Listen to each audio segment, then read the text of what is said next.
Alors maintenant, dans ce chapitre, nous étudions trois verbes irréguliers, les verbes devoir, vouloir et pouvoir. Donc, bien sûr, ils sont irréguliers, ce qui veut dire qu'il faut les mémoriser. Donc, prononciation, je dois, tu dois, elle doit, nous devons, vous devez, elles doivent. Je veux, tu veux, il veut, nous voulons, vous voulez, ils veulent.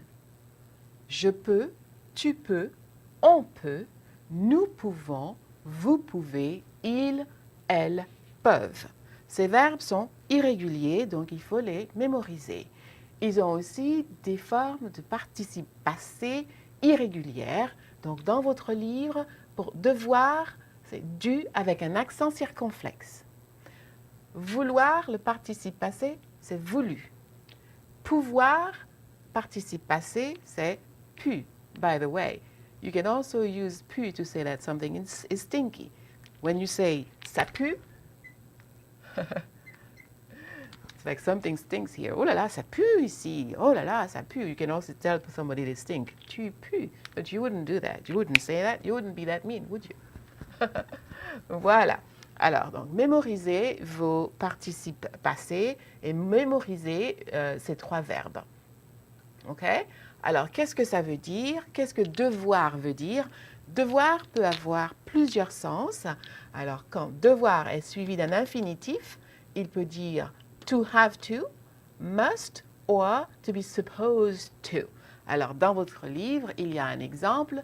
On doit manger tous les jours. One must eat every day. Je dois faire mes devoirs. I have to do my homework. Et aussi, ici, exemple, nous ne devons pas parler en classe. We're not supposed to talk in class.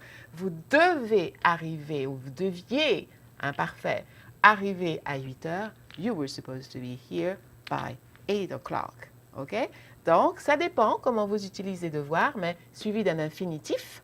Okay, so you realize that manger, c'est infinitif, faire, c'est infinitif, parler et arriver, tous ces verbes-là sont à l'infinitif. So that's when you want to say to have to, must or supposed to. Okay? Le verbe devoir qui est suivi d'un nom